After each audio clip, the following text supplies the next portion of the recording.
غزوہ احد کے موقع پر جب یہ خبر پھیل جاتی ہے کہ حضور علیہ السلام کا انتقال ہو گیا، حضور شہید کر دیے گئے، تو مدینہ المنورہ میں ایک کوہرام مچ گیا، حتیٰ کہ عورتیں بے چین ہو گئیں، مضطرب ہو گئیں۔ تو ایک انصاری خاتون میدان احد کی طرف بھاگی، اس کا بھائی بھی جنگ میں شریک تھا، اس کا شوہر بھی شریک تھا، اس کا بیٹا بھی شریک تھا جنگ میں، اور اس کا والد بھی شریک تھا۔ یہ چاروں رشتے ہوتے ہیں، تو یہ چاروں کے چاروں شریک تھے اس جنگ میں۔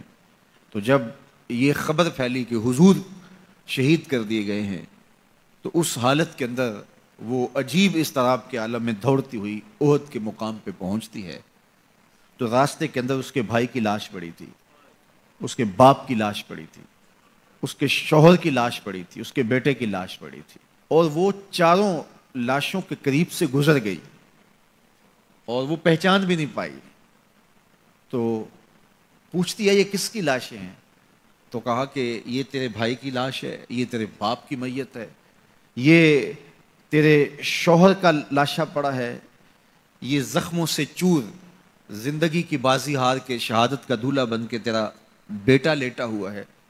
تو وہ کہنے لگی کہ مجھے یہ بتاؤ میرے حضور کیسے ہیں، مجھے یہ بتاؤ میرے حضور کیسے ہیں۔ تو لوگوں نے کہا کہ حضور خیریت سے ہیں۔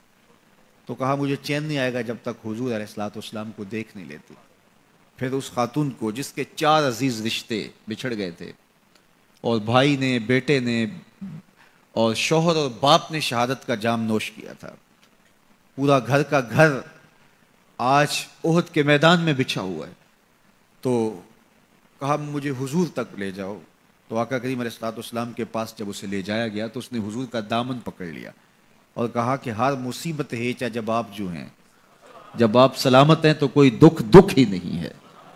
تو ان کی یہ محبت اور ان کا یہ پیار دیکھنے کو نصیب ہوتا ہے، ورنہ ایسے مواقع پہ جب اتنے عزیز رشتے بچھڑ جائیں تو پھر اپنے جذبات پہ کون قابو رکھ پاتا ہے اور کون کسی کو یاد رکھتا ہے۔ لیکن ان کی محبت بڑھی ہوئی تھی ہر رشتے سے آگے، اور ہر عزیز، ہر رشتہ دار، کائنات کی ہر شے سے زیادہ وہ حضور علیہ السلام سے پیار کرتے تھے۔ نہ انہیں مال کی غرض تھی۔ حضور حکم کرتے ہیں تو ابو بکر صدیق رضی اللہ تعالیٰ عنہ سارا مال حضور کے قدموں میں ڈھیر کر دیتے ہیں، اولادیں حضور کے راہوں میں، حضور کے رستوں میں قربان کر دیتے ہیں، اور ہر دکھ جھیل کر کے بھی حضور علیہ الصلوۃ والسلام کی خیریت انہیں مطلوب ہے۔ اس کے لیے جو بھی قربانی دینا پڑے وہ اس کے لیے اپنے آپ کو آمادہ پاتے ہیں۔ تو یہ میرے حضور علیہ السلام کا پیار تھا، یہ حضور کی محبت تھی جو جیتے جاگتے انسانوں کے سینوں کے اندر موجود تھی۔ جیتے جاگتے انسان تو کسی سے پیار کرتے ہی کرتے ہیں، لیکن کائنات نے یہ منظر نہیں دیکھا ہوگا کہ جانور بھی کسی سے پیار کریں۔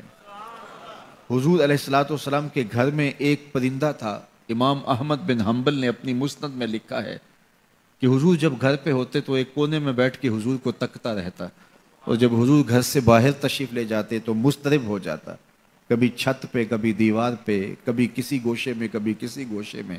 جب حضور دوبارہ گھر تشریف لاتے تو سکون سے ایک کونے میں بیٹھ کے حضور کو دیکھتا رہتا، اس کے دکھی دل کو قرار آ جاتا۔